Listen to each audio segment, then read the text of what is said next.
welcome back to the XFINITY Sports Report. I'm your host, Lisa Bossman, and I am joined right now with this year's 5A girls soccer champions, the Maple Mountain girls soccer team. So welcome. I'm joined by Coach Jeff Lewis and junior Anna Pickering, correct? So this is Coach's first year as head coach. So just tell me how it's been going this year for you. You know, it's been great this year. I've had the opportunity to work with the girls as an assistant over the last few years. We came in this year and the girls really bought into some of the changes that we brought into the program. And having them buy in and believe in some of the things that we wanted to change and do a little bit differently, I think spelled a lot of success for us this year. Okay, Coach, so what instigated the change from you being assistant coach to head coach this year? You know, our past coach, Coach Lake, set a great kind of foundation for the program for the last few years. And he had some young kids and decided that he wanted to spend a little more time at home with them. And I was lucky enough to be moved from assistant up to head coach this year. And lucky enough to not only be head coach for the first year, but take a championship, right? Absolutely, absolutely. That always shows something good about you, I guess. So, Anna, as we talk about this year a little bit, what would you say, I mean, you guys started off preseason pretty great. You guys either won or tied every single game. At what point in your season did you guys kind of decide, hey, we might have a shot at the championship this year? Throughout the whole season, we were pretty solid. We were a solid team. And then, like in the middle of our season, Jeff sat us all down and was like, if you guys want to win state, you can do it. You just have to keep working hard. You can't let down now. And each practice and each game, you have to bring it harder and harder, and you guys will get there. You guys can win. Mm-hmm. And so it was mostly right in the middle of our season, and from there on out, it was grinding every day at practice. You just had to put in all the work to be able to win. And you guys did phenomenal this season with only 2 losses. Coach, talking about those 2 losses a little bit, they were both big ones, right? They were. You know, our first loss was at Timpanogos, and they're a good team. Obviously, we met them in the finals. It was a loss that I think might have come at a good time during the season. I think the girls maybe woke up a little bit and said, we are going to have to improve every day. And then the second loss came against another region foe, Skyridge, which came on senior night, unfortunately. So kind of a rain on the senior night. But I think those 2 games really focused the girls. Mm-hmm. And it made them realize that every day we have to bring it, because there are teams that can beat us, and there are teams that are going to bring a challenge. And I think that really gave them that extra boost they needed at an important time of the year. Okay, and Anna, when you guys went into that championship, you're facing Timpanogos again. You'd already had a loss on the season from them. What kind of things were either your teammates or your coach kind of saying about this game to get you ready for it again?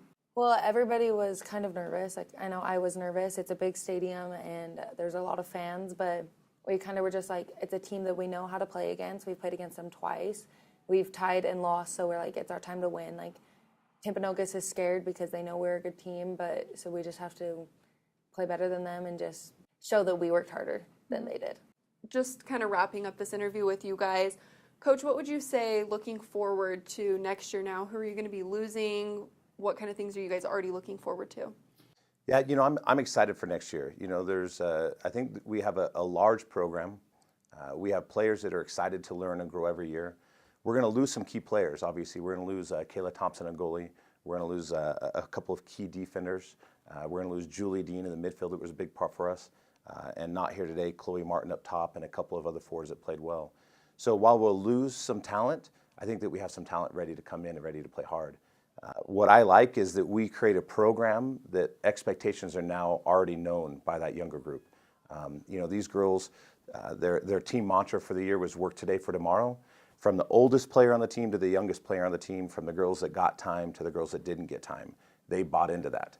And they've already bought into it for next year. They're already hitting the weight room hard, getting ready for next year. The majority of our girls play a very high level of club soccer, and so they're going to be prepared and ready to go. So I think that next year we're going to start off running and figure out maybe those few positional adjustments, but I'm really excited for what we can do next year, and we're looking for a repeat, obviously. Well, I'm excited for you guys, and Anna, you'll be a senior next year.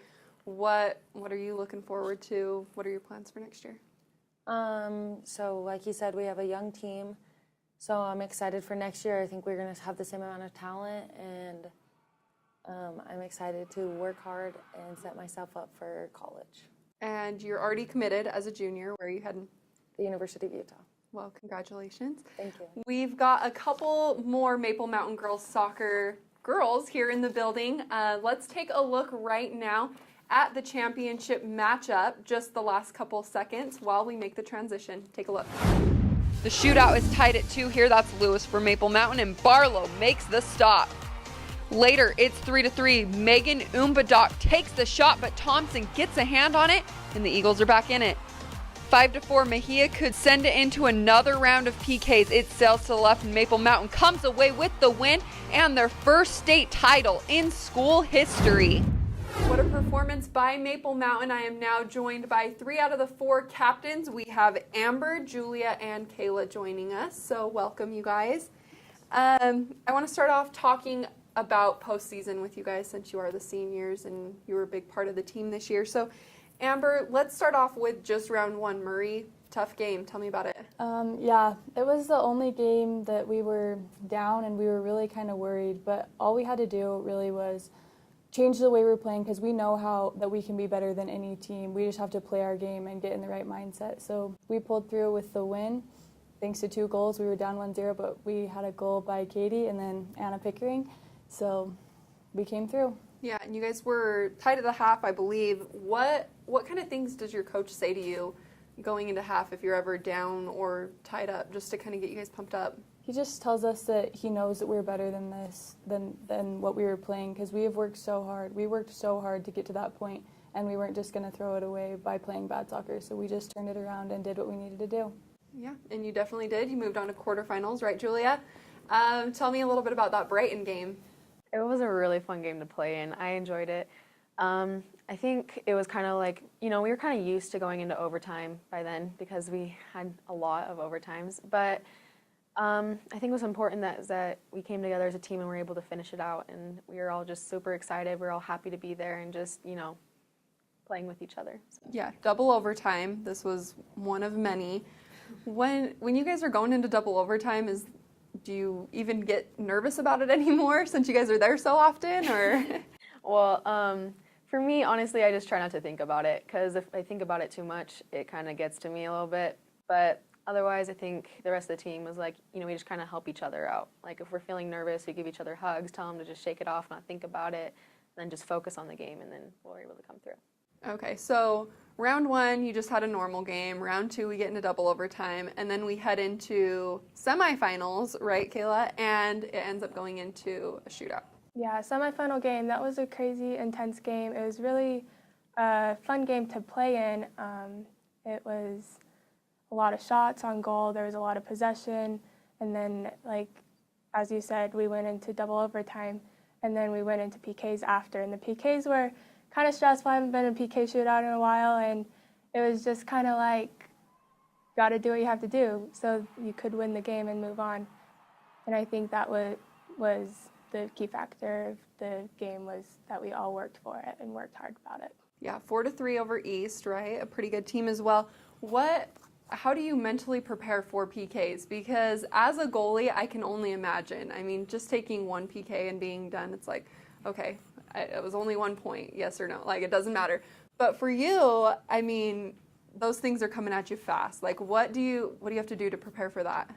You just kind of have to be mentally prepared, and then, I don't know, it's just kind of like a keeper thing. I don't know how to explain it very much, but I think it's mentally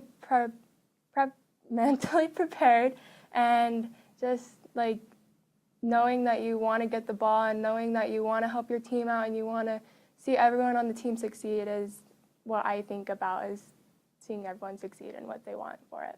So you're talking about mental preparation. Were you prepared to do it again in the championship game for 2 rounds? I feel like I was prepared a little bit, but I wasn't expecting a PK shootout, I think.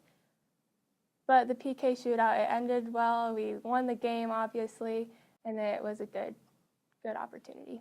Okay, so Julia, just final thoughts. Tell me, what was that experience like going into Rio Tinto and playing that game as a senior? It honestly was the best experience of my life so far, honestly. I thought that it was so much fun, especially for the girls, especially just being there because we had worked so hard during the season and preseason and even before preseason, just being prepared to be there. We were all focused that, this is where we wanted to be, and we worked hard to get there. Okay, and Amber, any other thoughts about going to Rio Tinto, making this your last play of your high school career, and you're at Rio Tinto in the championship game? As we got there, everyone just knew, we worked so hard, and we didn't settle for second place. We knew that we had a real opportunity to be state champions, and that's what we went out and did. So we are state champions, and we earned it. Well, congratulations. I know a couple of you are committed somewhere in this next year. Where are you guys heading? I'm heading off to Gonzaga University in Washington. I'm really excited about it. Congratulations. And I know one other of you, I'm going to go down and play at Dixie in St. George. Dixie, and she's going somewhere. She just hasn't committed yet. Don't worry about it. Okay, well, thank you guys so much for coming on the show. We're going to take another break here on XSR, but when we come back, we've got more football for you up next.